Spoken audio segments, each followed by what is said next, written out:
دجال سے پہلے امام مہدی نے آنا ہے، اور یہ کبھی بھی نہیں ہو سکتا کہ دجال پہلے آ جائے اور امام مہدی بعد میں آئے، ایسا نہیں ہو سکتا۔ لہٰذا امام مہدی کے ظہور میں اتنی چیزیں مسلمانوں کے اوورآل حوالے سے جو بتائی گئی ہیں، اس کے حوالے سے ماحول تیار ہوتا ہوا نظر آتا ہے، کیونکہ سب سے بڑی نشانی یہ ہے کہ امت مسلمہ کے پاس قیادت کا فقدان ہو، کوئی ان کا لیڈر نہیں ہوگا، امت مسلمہ کو لیڈ کرنے والا کوئی نہیں ہوگا۔ اب دیکھیں، ہم دیکھتے ہیں کہ امت مسلمہ کے پاس کوئی لیڈر نہیں ہے۔ پھر یہ دیکھیں کہ اس میں یہ بھی آتا ہے کہ حج کے موقع پر دنیا کے علماء، حج کے موقع پر دنیا کے جو مسلمان علماء ہیں وہ اس کو ڈھونڈیں گے۔ تو میں جب پہلی دفعہ حج پہ گیا تو میں نے وہاں دیکھا کہ حج کے موقع پر پوری دنیا کے علماء کو بلا کے ایک حج کانفرنس ہوتی ہے۔ تو مجھے جب پتا چلا نا کہ یہ حج کانفرنس ہوتی ہے اور اس میں پوری دنیا کے علماء کو بلایا جاتا ہے، تو میں یقین کرے میں نے سمجھا کہ یہ وہی نشانی ہے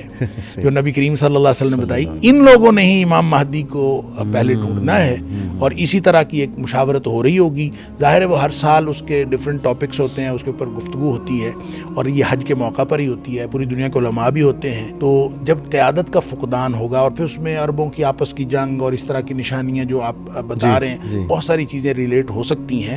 اور لیکن ہم کوئی وقت کا تعین نہیں کر سکتے، کتنی دہائیاں باقی ہیں یا کتنی صدیاں باقی ہیں، یا کتنے سال یا کتنے دن باقی ہیں، ہمیں کچھ نہیں پتا، یہ اللہ کو معلوم ہے۔